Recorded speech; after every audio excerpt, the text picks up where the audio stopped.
Well, Jehovah's Witnesses, breathe a sigh of relief. Your cult is not the most insane religion on the planet. By no means. As long as Islam's kicking around, the Watchtower has nothing to worry about. The thing that really puzzles me about Islam, really puzzles me, is just how many people convert to it. I can see in like the Middle East when that's what you're indoctrinated with, okay, but that this religion is growing in the West, I can only imagine the people joining this religion, as I'm going to show you, are idiots. That's about all I can say. I've been invited on this forum, the Muslim Christian debate on Facebook, and this is just some of the most insulting crap coming from these Muslims. There is not a time that I don't get onto this and have my intelligence utterly insulted by these people. I want to issue an apology to any atheists who watch this channel. I'm sure you've had run-ins with Christians who attempt to defend young Earth creationism scientifically. I can imagine that leaves you just ripping your hair out thinking, these people can't be serious. And no offense to any of my friends who are young Earth creationists, but it's pretty hard to defend scientifically. By the same token, I walk away from, there's never a time that I walk away from a discussion with a Muslim where I think this person can't be serious. Now, I did a post. There is this one dim bulb of a Muslim who is attempting to prove that Jesus didn't die by linking Matthew 26:39 and Hebrews 5:7 together. So I said, how to use the Bible to deny Jesus' death as a Muslim like Jill Ebenezer. Number 1, use Matthew 26:39 to show that Jesus asked God to take his cup of agony away. My Father, if it be possible, may this cup be taken from me, yet not as I will, but as you will. Ignore the fact that you, as a Muslim, don't actually believe that Jesus said this, as no prophet of Islam would address God as my Father in prayer. Number 3, cite Hebrews 5:7 as a 5:17 typo 5:7 as a proof that Jesus was delivered from crucifixion. Ignore the fact that earlier in Hebrews, the author describes Jesus as suffering and dying. Zero back in on this. But we see him who, for a little while, was made lower than the angels, namely Jesus, crowned with glory and honor because of the suffering and death, so that by the grace of God he might taste death for everyone, etc., etc. It's in Hebrews 2:9 through 10, 14 through 17. Ignore the fact that the author of Hebrews also later in the document describes Christ as being crucified, since they are crucifying once again the Son of God to their own harm and holding him up to contempt. Hebrews 6:4 through 6, English Standard Version.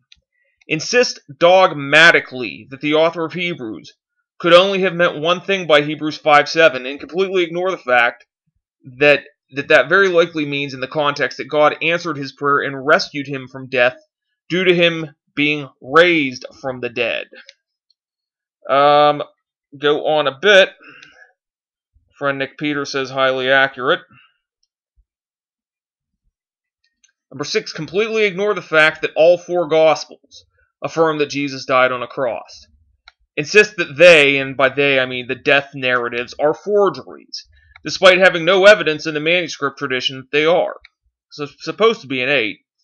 Brush aside the fact that not one, but 2 men who Islam regards as prophets, Jesus and John the Baptist, proclaimed that Jesus would be slain for the world's sins. Do all of these things, and you will be your typical Muslim apologist, just like Jill. Anyone who converts to Islam, frankly, is an idiot.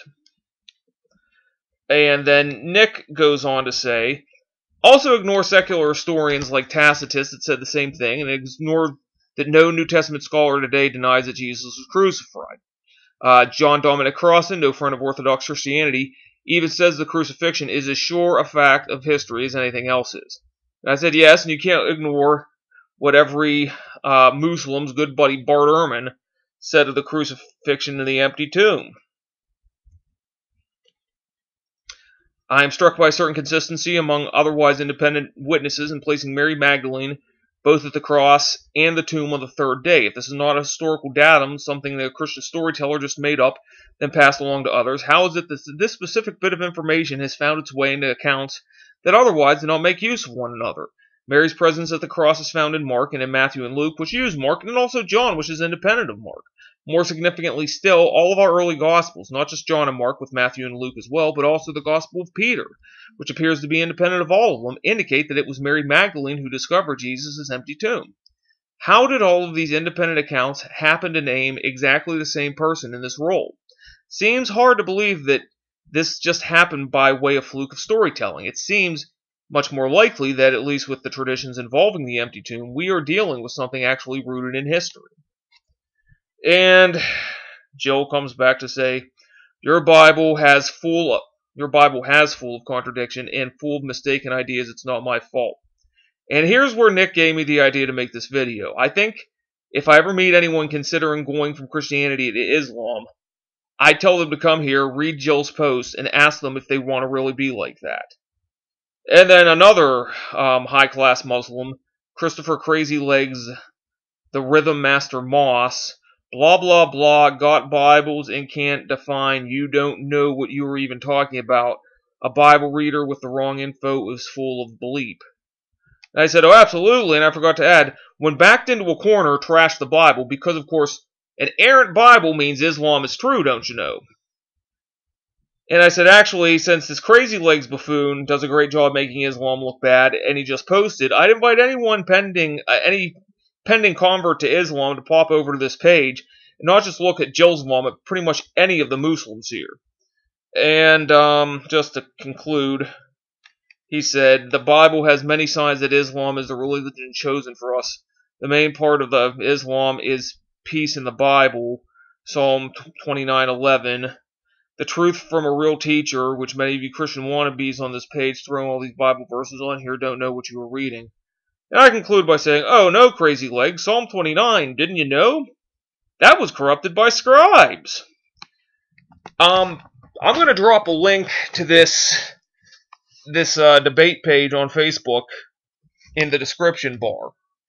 And really, if you are considering becoming a convert to Islam, I want you to read the stuff written by these Muslims and their horrendous logic and their cherry picking and just like I said, you basically become an idiot when you convert to Islam. You become intellectually dishonest and just I don't know what else to tell you. I mean, and it's not just these guys. Anytime I have talked to an Islamic apologist, it's just the same face palmery. And I just want to encourage anyone who is considering joining this idiotic religion, look at this Facebook page and look at what you'll become. That's all.